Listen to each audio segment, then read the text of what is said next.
გამარჯობა ქიმიის გურმანობა. Თქვენ უსმენთ პერიოდულ ექსპერტს გადაცემიდან პერიოდული მაგიდა. ელემენტები ახლოდან.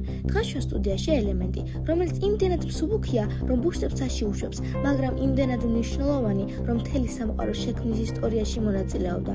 მოგესალმებით მეორე ნომერო ჰელიუმო. მოგესალმებით. სასიამოვნოა ცოტა ხნით დედამიწაზე გაჩერება. ძირითადად მაინც ვარ სკოლებში ვცხოვრობ. ჰელიუმო. პირდაპირ მთავარი კითხვით დავიწყოთ. მართალია რომ თქვენ სამყაროში გავრცელებით მეორე ადგილზე ხართ? სრულიად მართალია, პირველი წყალბადია, მეორე მე. სამყაროს თითქმის მეოთხედი ჰელიუმზე მოდის. დიდი აფეთქების შემდეგ სამყაროს პირველივე წუთებში გავჩნდი. შესაძლოა ითქვას საკმაოდ ძველი მოთამაშე ვარ. ანუ თქვენ პირდაპირ დიდი აფეთქების მოწმე ხართ? დედამიწაზე რატო ხარ ისეთი იშვიათი? იმიტომ რომ ძალიან მსუბუქი ვარ. თუ ატმოსფეროში მოხვდი დედამიწის მიზიდულობას ხშირად ვუსხლდები და კოსმოსში მივდივარ. აქ ძირითადად მიწისქვეშ ბუნებრივ აირებთან ერთად მპოულობენ. მეცნიერები ამბობენ, რომ დედამიწის ბირთვიდან ძველი ჰელიუმი იშონავს. ისინი იტყობინებიან, რომ დედამიწის ბირთვიდან უძველესი პირველადი ჰელიუმი იშონავს, რაც ჩვენი პლანეტის ფორმირების შესახებ მნიშვნელოვანი ინფორმაციას გვაწვდის. კერძოდ ეს ნიშნავს, რომ ციური სხეული, რომელზეც ვცხოვრობთ, მზის წარმოქმნილ მოლეკულურ ღრუბელში გაჩნდა. ეს ძალიან საინტერესო ამბავი. მე ხომ დედამიწაზე ძირითადად ორი სტაბილური იზოტოპით ვარსებობ. ჰელიუმ 4 ყველაზე გავრცელებული ვარიანტი და ჰელიუმ 3 ძალიან იშვიათი, მაგრამ მეცნიერებისთვის განსაკუთრებულად საინტერესო. ჰელიუმ 3-ს მეცნიერები ხომ დედამიწის სიღრმეებში ვულკანურ ზონებში პოულობენ. ეს კი მათ ეხმარება გაიგონ როგორ წარმოიქმნება ჩვენი პლანეტა. თქვენ პერიოდულ სისტემაში ინერტული აირების ჯგუფში ხართ. რას ნიშნავს ეს?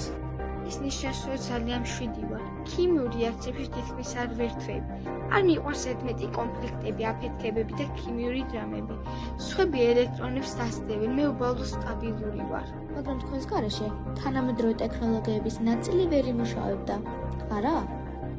ნამდვილად, მე მაქვს ყველაზე დაბალი დუღილის ტემპერატურა ყველა ელემენტ შორის, დაახლოებით -269 გრადუს ცელსიუსს. ამიტომ იდეალური ვარ ძალიან ძლიერი მაგნიტების გასაცდელად, მაგალითად MRT აპარატებში. ანუ საავადმყოფოებშიც მუშაობთ? არა მხოლოდ კოსმოსურ ტექნოლოგიებში, შედუღებაში, სილიციუმის კრისტალების წარმოებაში და მეცნიერებაშიც. ხალხს გონია, რომ მხოლოდ ბუშტებისთვის ვარ სინამდვილეში საკმაოდ სერიოზული კარიერა მაქვს.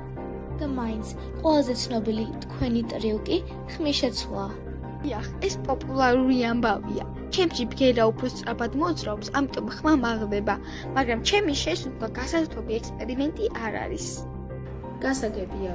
და ბოლოს, რას ურჩევდით მომავალ თაობას? მირჩევა, იყავით მსუბუქები, მაგრამ არა ზედაპირულად. სიმშვიდე სისუსტე არ არის. ზოგჯერ სწორედ სტაბილურობა ინარჩუნებს სამყაროს ბალანსს.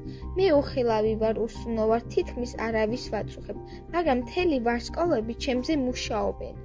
ეს იყო ელემენტი, რომელიც დიდ აფეთქებას მოყვა ვარსკვლავში ცხოვრობს და დედამიწაზე ყველაზე მშვიდ კოსმოსურ სტუმრად რჩება. შემდეგ შეხვედრამდე პერიოდულ ექსპერტში.